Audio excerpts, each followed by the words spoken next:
Okay, before we begin, are there any questions over any homework problems? Which one? 47. 47.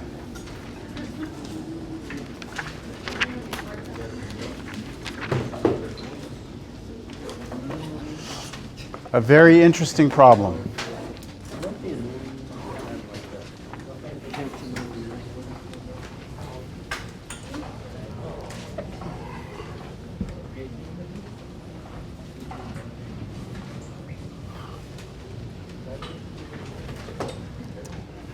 So number 47 out of the homework says, how many tangent lines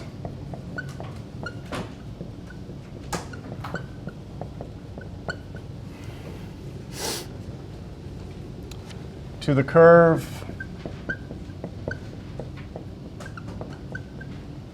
y equals x over x plus 1 pass through the point 1, 2. Question. And then it says, at which point or points do these tangents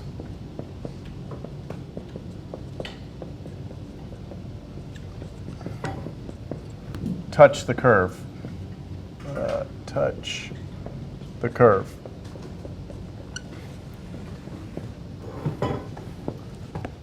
Okay, this is a very good question and a very good problem, all right?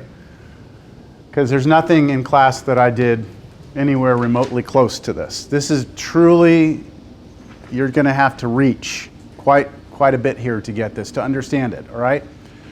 So the way I'd like to go about this is first just trying to get a general idea of what it's asking, all right? How many tangent lines to this curve pass through a specific point, all right? So let's just imagine that there's some drawing that goes with this, right? And I'm going to act like I don't know what it looks like right now, all right?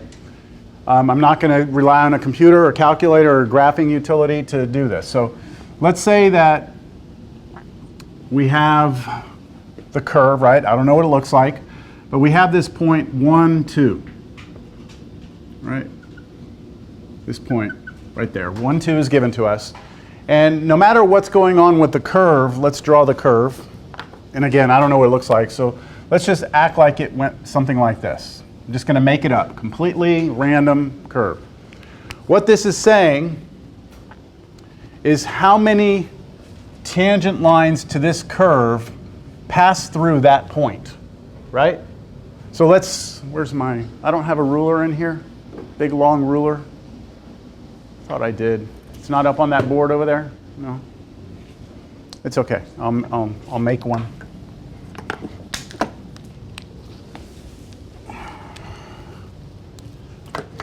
All right, so these are my tangents, right? My tangent lines. So if I were to pick some arbitrary point, let's say I pick this point right there. Let's just call that A. If I go to that point and I draw my tangent line, does it pass through that point? It doesn't, does it? Okay, so maybe I need to move a little bit. How about if I start going around here? Like that? Does it look like it does? Like somewhere around here, right? It looks like my tangent line would pass through that point. I'm not sure where it is. I'm just going to say it's right there. And again, let's call that something. We'll call it A. We'll get rid of this one. So do you all agree that at A, the tangent line to the curve passes through that point? Yes? Is that the only point on this curve that it appears would do that? So let's start letting our tangent lines move across here. Like that, right? I think that's the only one, isn't it? Yes? Okay, so let me draw a different curve because I made this one up. Let me just draw a different one. I'm just trying to get you to understand the fundamental question. So let me do this one. like that. All right? Okay, so on that graph right there, looking at the tangent lines, let's see, over here, I'm not going to pass through that point, right? But it looks like somewhere around right in here, if I extend that line, I'm going to go through that point, right? So that appears it's happening maybe about right here, which I'll call some value A. Is that the only place? So let's see, I go like this, and I come back like this. Maybe right around there too, right? If I extend that line, it's going to pass through that point. So maybe somewhere around here, I have another point, B. And then let's see, do I do it again? Doesn't look like I do. So in this particular case, it looks like there's two places where the tangent line would pass through that, right? So they're saying for this curve, which I don't know what it looks like, how many tangent lines pass through that point? Okay, so without the curve, without the picture of this curve, it's going to be difficult to answer. Do you agree? Yes? Okay, so let's go back to this scenario right here. This tangent line, if I extend it, oh, I need to make sure that goes through. Okay, that tangent line goes through that point, yes? Now, can you tell me what is this point? In other words, if this blue function is the function f, then can you tell me the ordered pair for that point right there? A, f of a. Everyone agree with that? A is what I'm plugging in. F of a is what comes out. Yes? Okay. Do we know this point? That's given to us, 1, 2, right? So I'm not sure where this is happening. I don't know where it's happening, but if it does happen, I can call that point A, f of a, and the point it's passing through is 1, 2. Y'all with me up to that point? And then what? I could find the slope of the line through these two, can't I? What would be the slope of the line through these 2 points? So what would be the slope of the line? The formula is like y2 minus y1. Okay, so we would have to call one of these like, x1, y1. And then this one maybe x2, y2. Okay, so what would the slope be according to the formula here? It would be f of a minus 2, and then over the difference of the x coordinates, a minus 1. Y'all agree with that? Okay, so Jackson, that was your suggestion. We could find the slope of the line. Big deal. What? So what is that? Slope is the derivative. That's right. The slope of the line through these 2 points is also the value of the derivative at that point, right?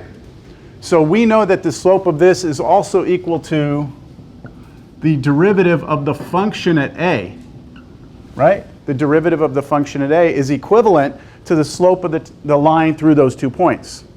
Now, do we know what the derivative of the function at a is? Well, we can figure it out, right? We can actually find the derivative of this function. Let's do that. What would the derivative of this function be? So if we're calling this f of x, what's its derivative? So how would you do that? How would you take the derivative of that? Quotient rule, right? Derivative of the top times the bottom minus derivative of the bottom times the top all over the bottom squared. Right? That's our formula. And then if we clean this up, we're going to get derivative of x is 1. So 1 times that's just x plus 1. And then minus, what's the derivative of x plus 1? 1 again, right? 1 plus derivative of that's 0. So that's 1 and then times x. So I'm going to have minus x. And then all over x plus 1 squared. And clean that up. It's just 1 over x plus 1 squared, right? So this is the derivative of the function at x. But I know that if this happens, the slope of the line through those 2 points, this one, must be equivalent to the derivative of the function at that value a. So all I have to do is replace my x here with a, right? And so I come back over here, and I have this. I have that f of a minus 2 over a minus 1 must be equal to the derivative with a plugged in for x. Yes? One more thing to do. do I know what f of a is? That's the original function evaluated at a, right? Do I know the original function? That's the original function, right? Right there. So if I ask you to plug a into this, you're going to get a over a plus 1. So what I have is this. I'm just going to, I don't know what I'm doing. I'm going to do it right here. So this is a over a plus 1 minus 2 over a minus 1 must equal 1 over quantity a plus 1 squared. And now what we finally have is an equation with just a in it, right? So if I can solve this for a, then I'm going to be able to tell you the x-coordinate of where this happens. Does that make sense, Al? Okay, so we have to solve that equation now, don't we? Okay, so we're going to solve the equation. So if I solve that equation, I've got to use some algebra, right? First thing I'm going to do here is I'm going to get a common denominator between those two, which means I do an a plus 1 on top and bottom there, right there next to the 2. So I'm going to have a over a plus 1 minus 2 times a plus 1 over a plus 1, and then all of that is over a minus 1, and that's equal to 1 over a plus 1 squared. Okay, so all I'm about to do is put these two together. And what happens here? If I do this negative 2 through here and here, you get negative 2a minus 2, right? That's what I get. So I'm going to wind up getting a take away 2a, take away 2. So what does that leave me with? A take away 2a, take away 2. Negative a minus 2 over the common denominator. All of that over longer division bar, a minus 1, must equal this. Okay?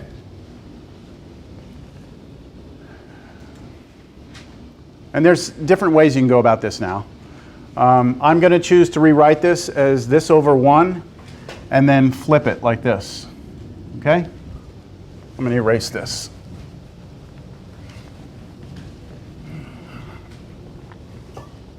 So here's where we are. We have negative a minus 2 over a plus 1 times 1 over a minus 1 equals 1 over a plus 1 squared.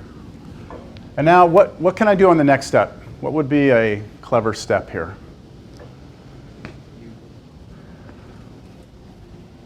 How about clearing fractions? How about clear fractions out of this thing?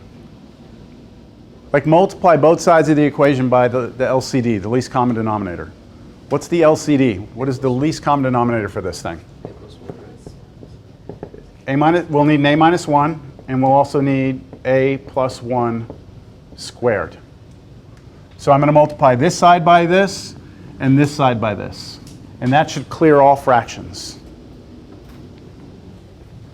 Getting some looks of bewilderment. No?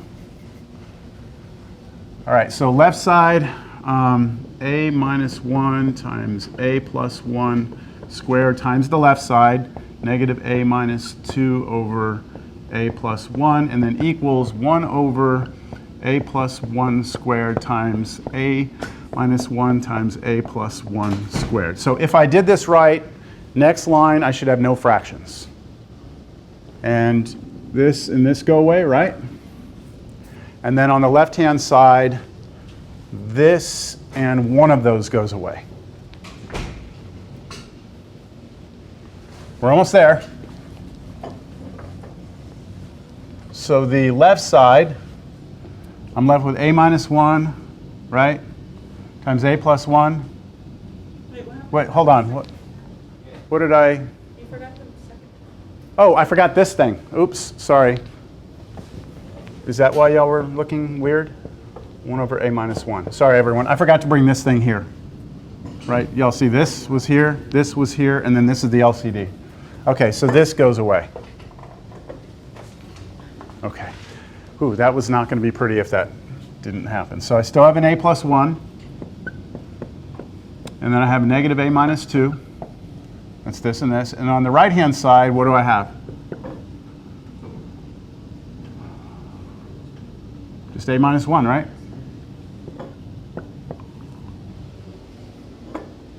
We're close. This is going to be a quadratic equation. So we're going to distribute there. So we get negative a squared minus 2a minus 2 equals a minus 1. So expanded that all out. Let's bring everything to one side. I have negative a squared. How many a's will I have? Negative 3, and then bring this one over. So negative 4 a's. And then I have negative 2, but I'm going to add 1 to both sides. So negative 1 equals 0. And that, finally, you have a quadratic equation. And you can solve that using a quadratic formula, right? Now, if you're going to use a quadratic formula, one thing I would do here is I would just multiply both sides by negative 1, just to make everything over here, like make that leading coefficient nice. So if I multiply by negative 1, I have this instead. And the solution to this equation is the same as solutions to this. So using the quadratic formula now, you get a will be equal to negative 4 plus or minus the square root of 16 minus 4 times 1 all over 2 times 1. So just assuming you know the quadratic formula, right? And finally, I keep saying finally, but we just don't seem to ever get there. Okay, so this is negative 4 plus or minus root 12 over 2. And then that's negative 4 plus or minus 2 root 3 over 2, just taking 12 and breaking it up as 4 times 3, and then rewriting the square root of 4 as 2. And then now I can reduce everything by a factor of 2. That's a 1, that's a 1, that's a 2. So at the end of the day, you get this.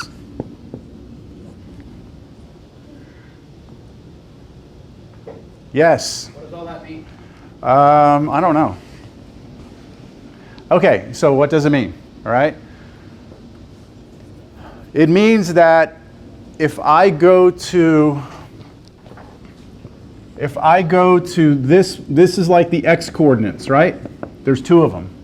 If I go to, let's see, negative 2 minus root 3, we can do that on our calculator, but if I go to that and know it's negative, if I go to that number, negative 2 minus root 3, and I go to my curve, I'm not sure what my curve's doing, but here's the point 1, 2, right?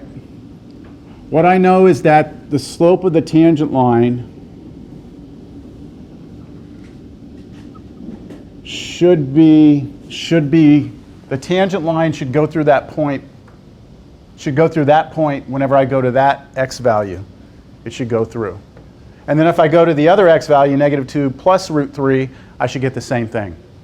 And it just so happens that one of your classmates came to my office today and asked me this exact question, and we went through the whole thing. And so I graphed it, and I still have the graph. So I can show you the graph of this just to convince you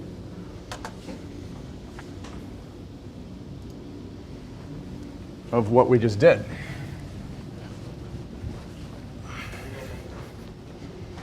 I wasn't going to go over this today, but I'm glad you brought it up, Al. All right, so the red is the graph of the function. That's the original function, x over x plus 1. And then this is the point 1, 2. And if you go to the x coordinate of negative 2 minus root 3, that's the x coordinate. You go up to the function and you look at that tangent line right there. Guess what? It goes through that point. And then also, if you go to negative 2 plus root 3, that's this one right here. And if you look at that tangent line, it passes through that point also. So the key to this problem is to understand that you don't know the point, right? You're trying to figure out where you need to be on the graph to make that tangent line go through that point, right? So the thing that you use is the fact that if you have 2 points, one of them you know for sure, the other one is arbitrary, a f of a, that you know that the slope of that line you can calculate, and that has to also be equal to the derivative there. And so you set those 2 things equal to one another, and you turn out with an equation, in this case a quadratic equation. Does that make sense visually? Everything? Yeah?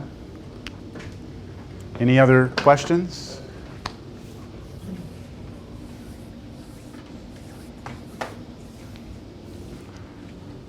So I don't think I would put anything like that on the test unless it would be more of like a bonus question. All right?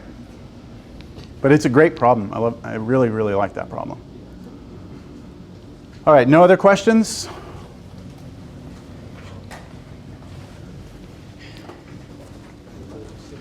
Why don't we just do one more example and then we'll take our quiz after that, okay? Just to kind of make sure everyone's warmed up.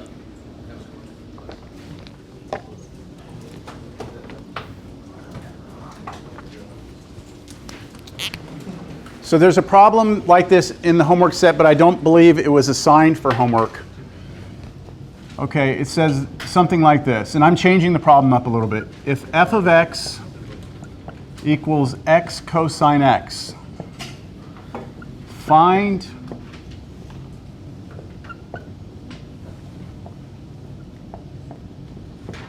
that.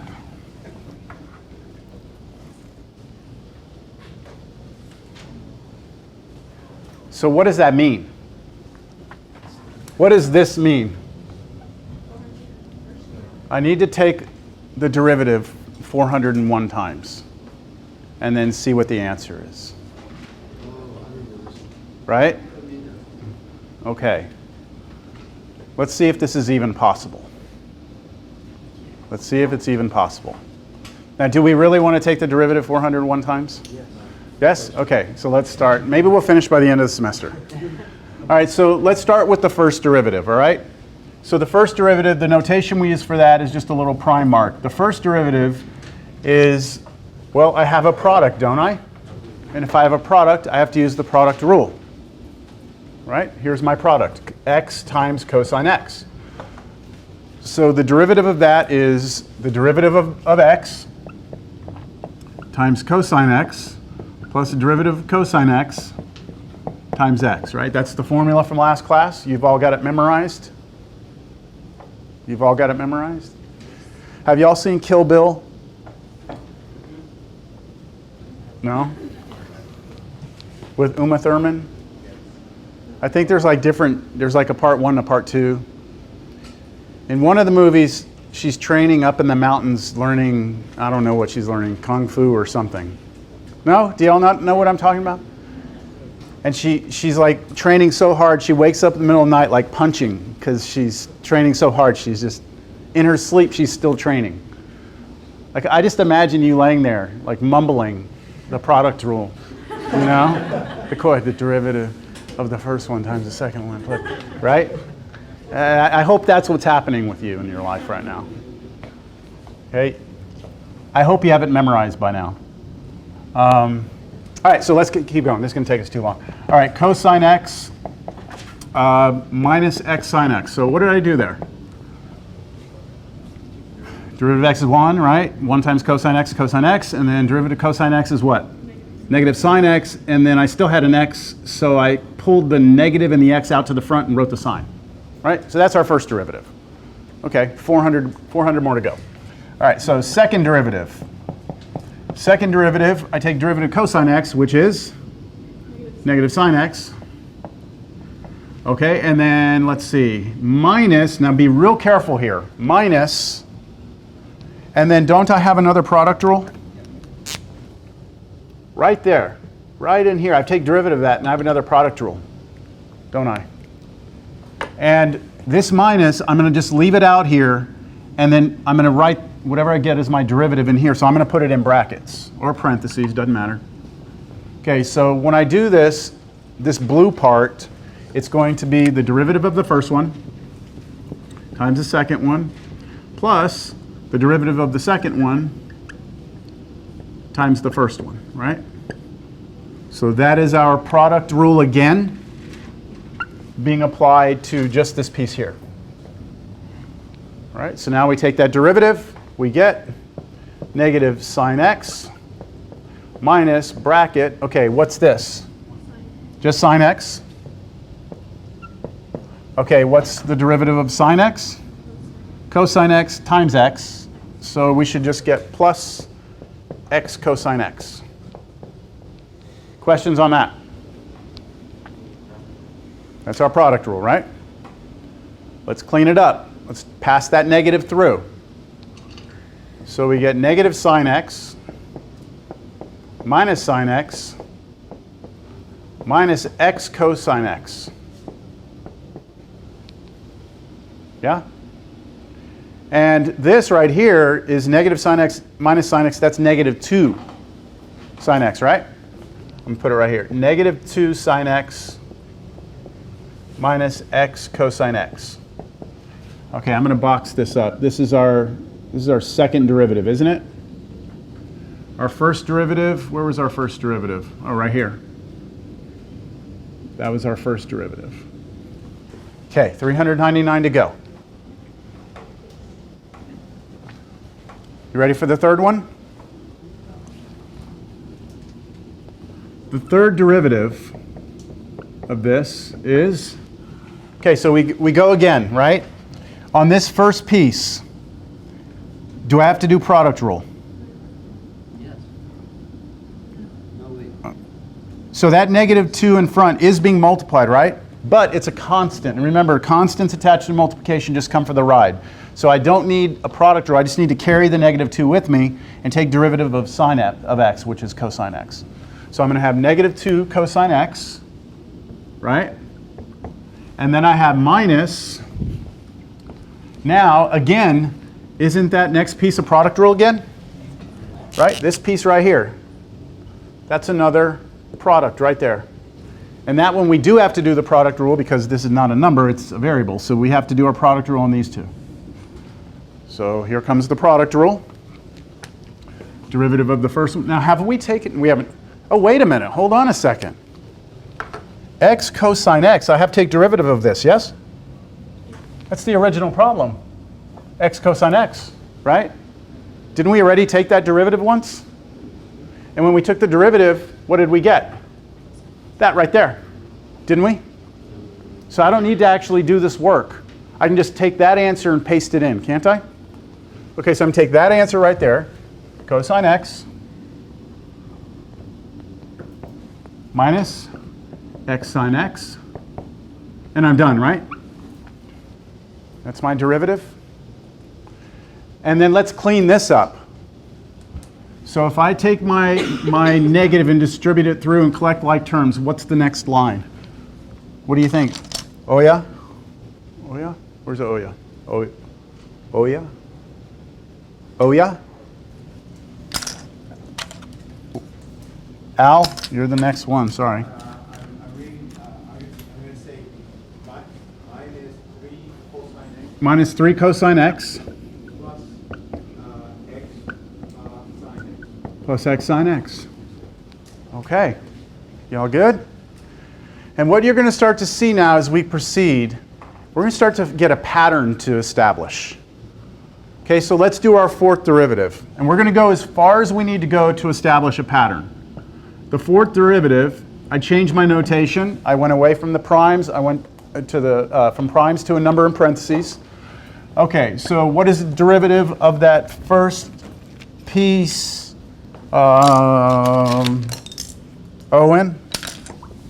Where's Owen? Yeah, Owen, what's the derivative of that first piece there? Negative 3 out. So negative 3 times negative cosine x. Negative 3 times negative Negative sine x. So let's put the negatives together and just make it positive. 3 sine x. Okay, everyone clear? The derivative of this is 3 sine x because you get negative 2 negatives there. Okay, and then Owen, I need to do plus, and then I need to take derivative of that, right, which is a product rule? Yeah. But, didn't we do that somewhere? Where did we do that? It was this piece right here, right? Yeah. And we took that and we did this and then it became that. So we already know what that becomes, right? So go ahead, tell me what it is. Sine x plus x cosine x. Everyone see that? I'm not actually having to take derivatives anymore. I'm just using what I've already done. Okay, Owen, let's keep going. You're cranking away here. So clean it up. What do you get? So it'd be 4 sine x 4 sine x plus plus x cosine x. Ah. Youssef. Where are you? Oh, there you are. Okay. Are you kind of understanding what's going on here? Do you have a guess, without doing any work, do you have a guess as to what our fifth derivative should be? So look back. Here's the fourth derivative. Here's the third derivative. Here's the second. Here's the first. Where's our first? What is that? 5 cosine x. I'm gonna, You have the answer, right? You ask my answer. like the final, yeah, what do you think the final thing is going to Cosine x 5 cosine x plus x sine x. plus x sine x. Okay, what do y'all think? Yay or nay? You think it's negative? So let's take a look at the pattern we have. First derivative, right, was a cosine x minus x sine x. The second derivative, right, was what? Negative 2 sine x minus x cosine x. What was the next one? Negative 3, right? Right? Negative 3 cosine x plus x sine x. Then the next one was positive 4 sine x plus x cosine x. So do you all see a pattern yet or no? I mean, it's kind of a weird pattern, but what about the number in front? Do y'all think this should be positive or negative? Positive. Okay, so it's going to be positive because you can just tell by taking derivative of that, it's positive, right? Cosine. But why? So let's look at the numbers in front. And it might be worth it if we go all the way back to the original function. Because when you have the original function, that's called the zeroth derivative, which means you don't take a derivative. So at the zeroth derivative, is this positive or negative? Positive, right? Okay, next one, first derivative, what do we have? Positive here and negative here. What about the next one? Where is it? Negative and negative, right? So these two were negative, but these two changed. And then what? Negative, positive, and then positive, positive. You know what, maybe it's too soon. Maybe we need more. I don't know if y'all can see the pattern or not. Let me just write it. I'm going to do the actual. Okay, we already know this, right? What is the derivative of this piece? That's the original one, right? Which was cosine x minus x sine x, like that. Right? So this becomes, hold on. Yeah. You start out with. Yeah, I started out with 4. Okay, so 4. Yes, thank you. I'd already gotten too far ahead of myself. So derivative of that's that, product rule here. And now when I put them together, 5 cosine x, and then what? Minus x sine x. Let's go one more, just to be really sure. 6th derivative. Okay, what's derivative of that? Negative 5 sine x. And then minus, over here, we already did x sine x, right? It turned out to be sine x plus x cosine x. So when you distribute through, what are we going to get? Negative 6 sine x minus x cosine x. All right. Now, because I don't want to erase that, I'm just going to list this off camera. The zeroth derivative, right? The zeroth derivative, I'm just going to write it like that, was x cosine x. The first derivative was cosine x minus x sine x. The second derivative was negative 2 sine x minus x cosine x. The third derivative is negative 3 cosine x plus x sine x. The fourth derivative is 4 sine x plus x cosine x. The fifth derivative is, I'm getting tired, 5 cosine x minus x sine x. And the last one we did was the sixth derivative, which was negative 6 sine x minus x cosine x. All right. So let's look at this part at the end. Maybe if we start here, right? What is it? Negative, negative, positive, positive. Negative, negative, positive, positive. Negative, negative, positive, positive, right? That should be the pattern. What about the numbers in front? We've got positive, right? And then we have what? Negative, negative, positive, positive. Negative, negative, positive, positive. It should alternate like that also, yes? So now that we have that, let's see if we can predict what the next few would be. So the seventh one, let's all do it together. What would the seventh one be? Negative 7 cosine x plus x sine x, right? So what's happening is each time, right, it's cosine sine, cosine sine, cosine sine. Same thing over here. It's like, you know, x sine, x cosine, x sine, x cosine, x sine, x cosine. So we're following the patterns, we're following the signs. My next one will be the eighth derivative. So we've done two negatives out, so now we need an 8 sine x. And let's see, it was minus minus, so we should be doing plus plus.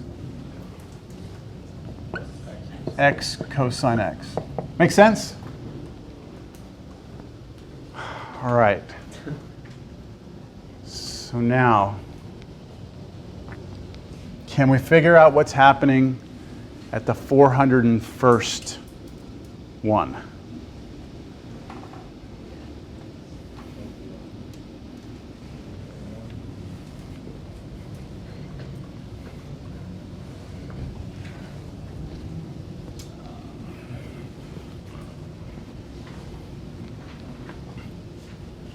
Without actually having to do it, right?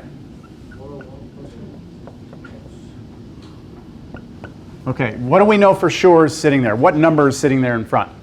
401. All right, now, after that, it's either sine or cosine, right? So what do y'all think? Notice that all the odds have cosine, don't they? All the odds have cosine. So we know it's got to be a cosine x. Okay, now we got to get the signs right. So how do we get the signs right? Is there any pattern here with the signs?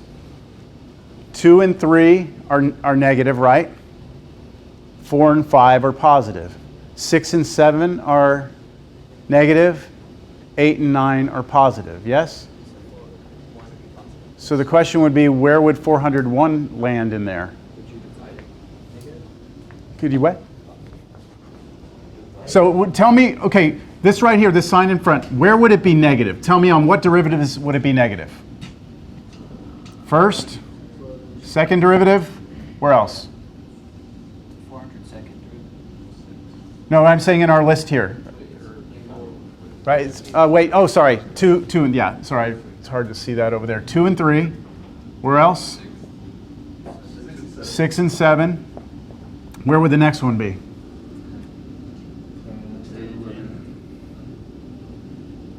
So the way I look at this is, this number is just one more than that, right? 7's one more than that. So I'm looking at just those two numbers. It jumps by 4, doesn't it? So my next pair would be what? 10, 11. My next pair would be 14, 15, right? And then I could keep going, yes? That's where it's negative. Where is it positive? At the 0th and the 1st. Where else? 4th and 5th.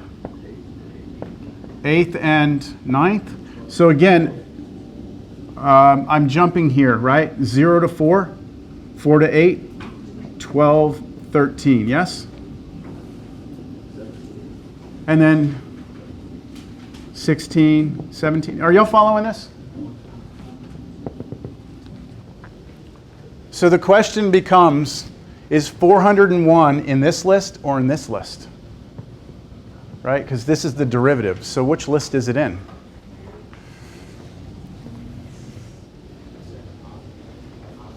Which one? In the positive? So how do you know it's in this one? Like, how are you doing that? Do you have it like a method? Multiples of 4. These are all multiples of 4, right? These are all multiples of 4. So 400 is in this list, right? 4, 8, 12. So 400 is in this list. 401's in this list because it's always that number and the number after it. So we know that the front sign should be what? Positive. Okay, so I'll just leave it. We're not done.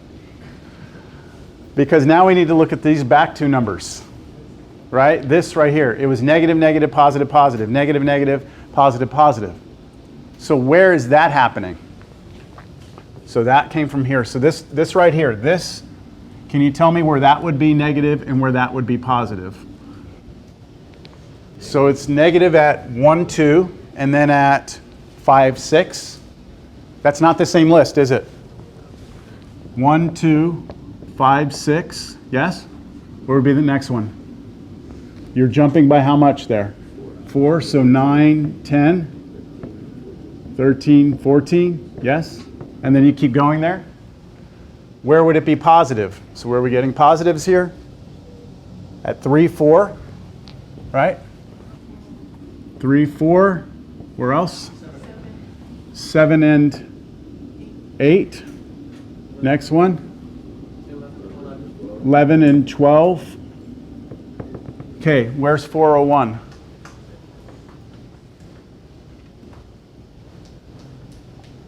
Is it in this list right here? This is multiples of 4, right? It's 4, 8. So 400 is in that list. But it's not the number after 4, it's the number before it. So this would have 400 in it, and also 399 would be in it. This list includes 401. So it's going to be negative.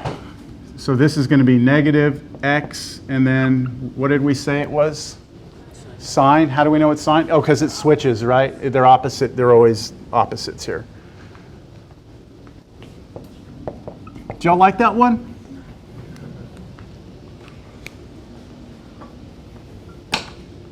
All right. Holy crap, man. 45 minutes already? Shit. Let's take a quiz. Okay, so I want you to work by yourself. I want you to use nothing but your formula sheets, and that's it. All right? It's 2 questions. Keep it face down until I tell you to start. Of course, keep your eyes on your own paper.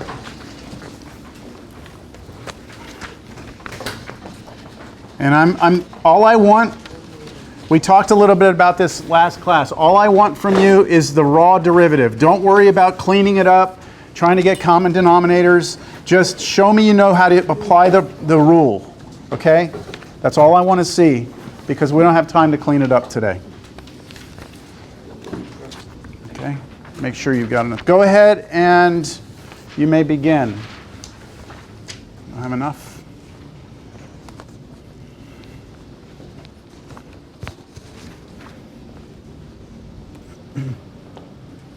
That is good. All right.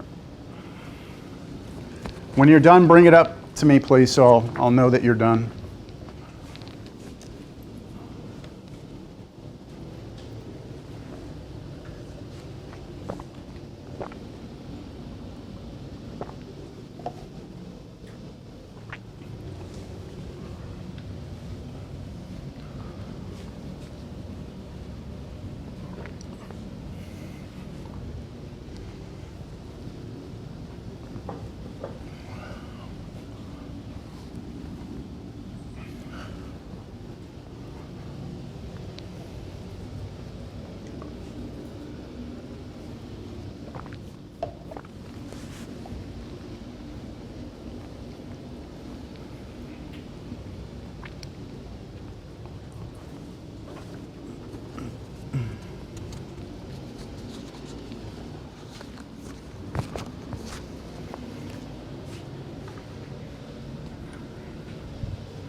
What's that?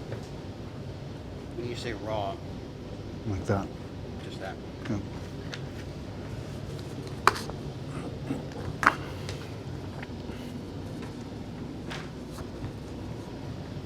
I was really hoping you would see that. I was really hoping you would see that. That? Yeah. Okay.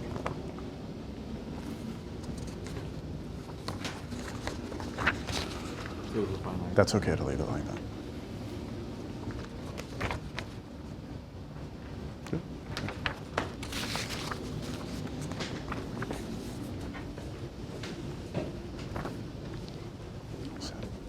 Thank you.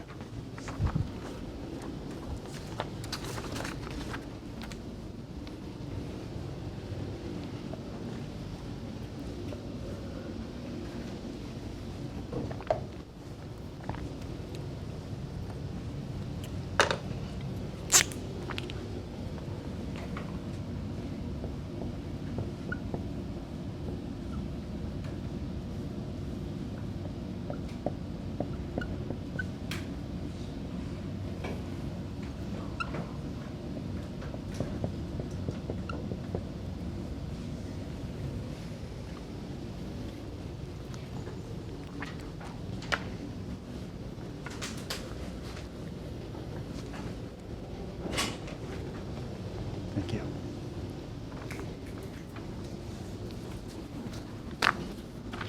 Okay, thank you.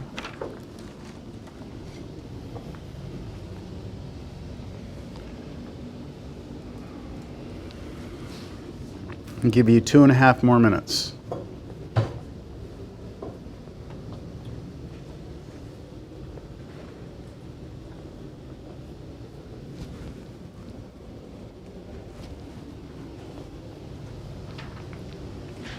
Thank you.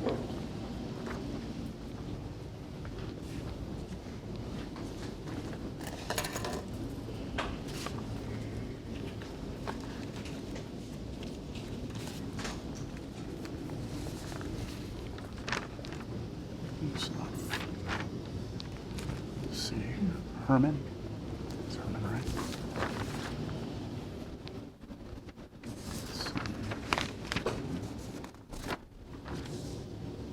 Let's see. Owen, right? This is your old quiz. I'm going to just leave it. David. No.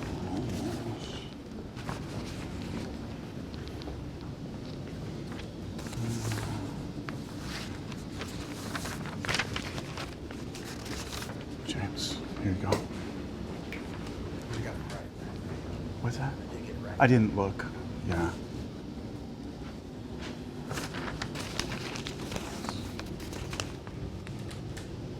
Okay, 1 minute.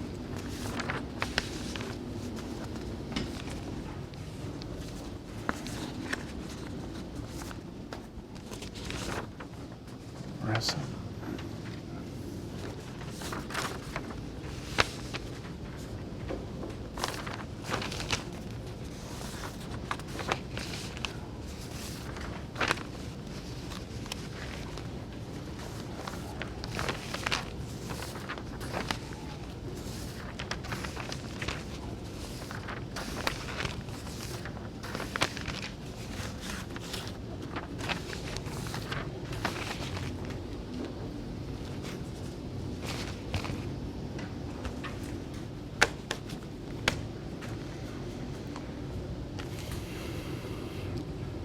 Call in time in 10 seconds.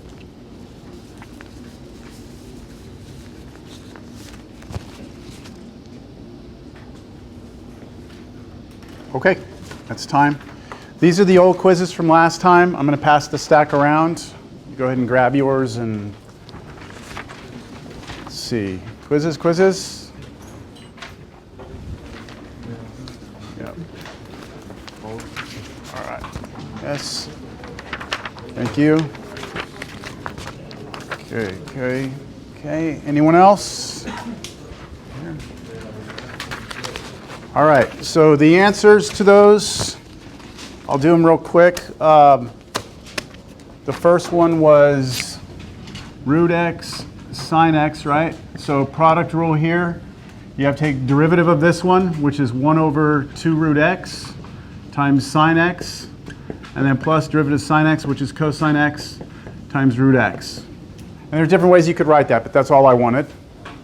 And then on the second one,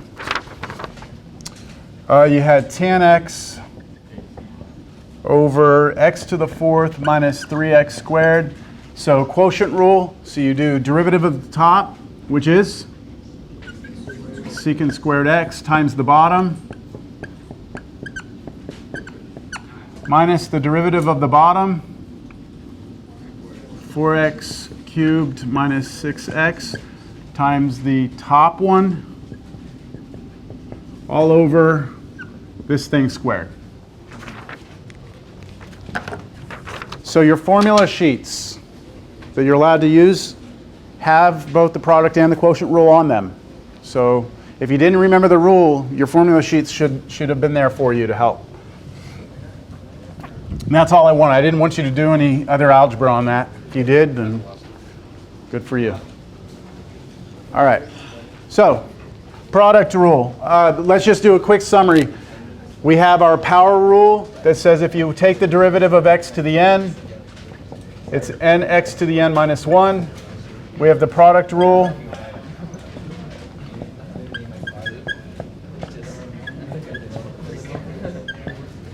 And we have the quotient rule. I'm just putting these on the board in case we need them.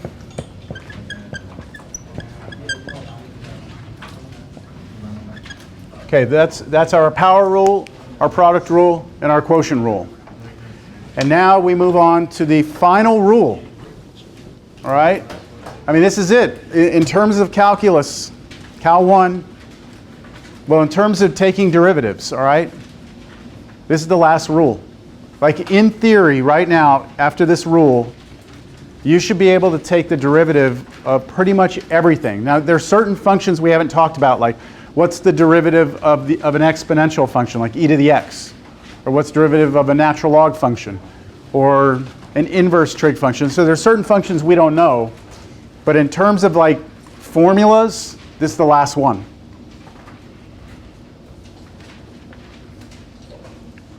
And it's called the chain rule. And I say here, this is the most important rule when it comes to differentiation. Mastery of this rule will drastically improve your chances for success in this course and future calculus courses. If you don't get the chain rule down, you're not going anywhere. It'll end here, okay? So it's important that you understand this rule. Well, you have to have these too, but you know, this is going to be kind of like, yeah, we know we need to know that. This one, it's like, I don't know, how do I stress it? It's like trying to row a boat without oars, okay? If you don't know this rule, you don't have oars. All right, so we have our rules, right? I mean, there's really no notes for this, all right? I can give you the rule, there it is, but we need to discuss it, all right? So I'd like to discuss this with an example. Let's say we take a function like this, and this is something I have carefully avoided, all right?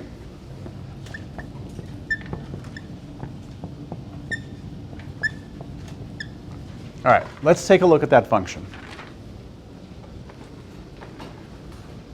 If I ask you to take the derivative of this, we don't have a rule for this right now because we don't see x to a power. Well, we do, right? X squared. But the problem is this thing is trapped inside of the sign. In other words, this is the argument of the sine function. It's the thing inside of it. We don't have the product rule.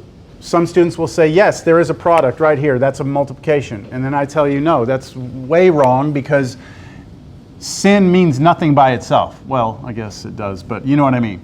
Like, that doesn't make sense. Sin times this. No, it's sine of that, right? Of, when you hear of, you should be thinking composition, a function within a function, right? So we don't have a product rule, and I hope it's obvious that there's no quotients here. So what we have in this is composition.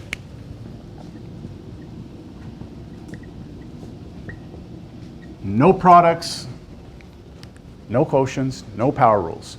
So how do we find the derivative of composition, of the composition of two functions? That's what we have not done. If you look back at all your homework problems, everything you've done, we have carefully avoided this scenario. Let's look at another example. I'm not going to do the derivative yet. Let's just look at another example of composition. I'll call this one g of x.